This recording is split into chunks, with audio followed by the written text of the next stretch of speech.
చిత్ర విచిత్రంగా మారిన తమిళ రాజకీయాలు చూస్తుంటే హిచ్కాక్ సస్పెన్స్ థ్రిల్లర్ మూవీలను తలపిస్తున్నాయి. ఈ తమిళ పొలిటికల్ మూవీకి కథా స్క్రీన్ ప్లే నడిపిస్తున్న బీజేపీ ఈ వ్యవహారం నుంచి ఏమాత్రం లబ్ధి పొందుతుందనేదే ఎవరికి అర్థం కావడం లేదు.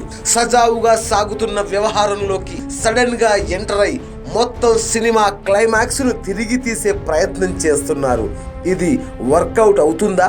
కేంద్రం పాచికలు పారే అవకాశాలు ఉన్నాయా? చక్రం తిప్పాలనుకున్నప్పుడు ముందే ఎంటర్ అవ్వాలి. పన్నీరు సెల్వంను నమ్ముకున్న బీజేపీ అబాసుపాలయ్యే అవకాశం ఉందా? ఇంతకీ బీజేపీ ఎందుకిలా ప్రవర్తిస్తోంది? జాతీయ పార్టీలకు చాలా కాలం నుంచి ఒక గుబులు మొదలైంది. రోజు రోజుకు పెరుగుతున్న ప్రాంతీయ పార్టీల హవాను చూసి భయపడిపోతున్నాయి. అందుకే అవకాశం వచ్చిన ప్రతిసారి ప్రాంతీయ పార్టీలను తమలో కలుపుకోవడమో లేక వాటిని విడగొట్టడమో చేస్తూ వస్తున్నాయి. అందుకు అనేక ఉదాహరణలు ఉన్నాయి. ఇప్పుడు బీజేపీ కూడా అదే పని చేయాలనుకుంటుంది. కాకపోతే మోడీ రూటే సపరేట్ అని అందరూ అనుకుంటున్న వేళ తాను కూడా డర్టీ పాలిటిక్స్ కు ఓకే చెప్పడంతో రాజకీయాల్లో ఆ పాత రోతనే మళ్ళీ చూడాల్సి వస్తోంది.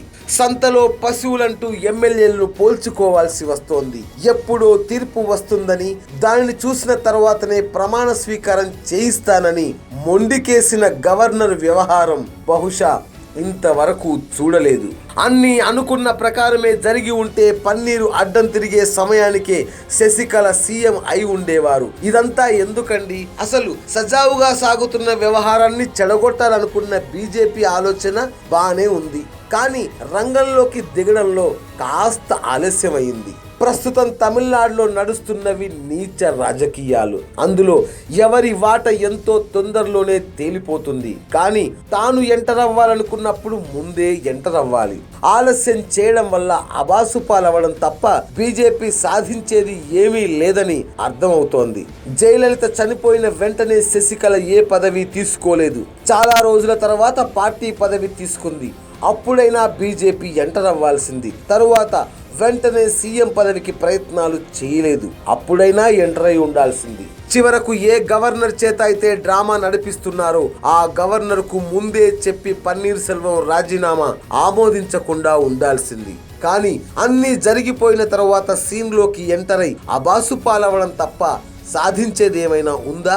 శాసనసభాపక్షం తమ నేతను ఎన్నుకున్న తరువాత వెంటనే ఆమెను సీఎంగా ప్రమాణ స్వీకారం చేయించాల్సిన బాధ్యత గవర్నర్ పై ఉంది. ఆమెపై కేసులు ఉన్నాయా?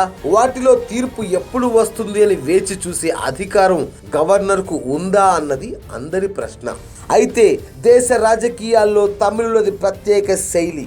సో ఏం జరుగుతోందో ఎవరికి ఓ పట్టాన అర్థం కాదు. కాబట్టి అందరం వేచి చూడాల్సిందే. YoYo news, Chennai.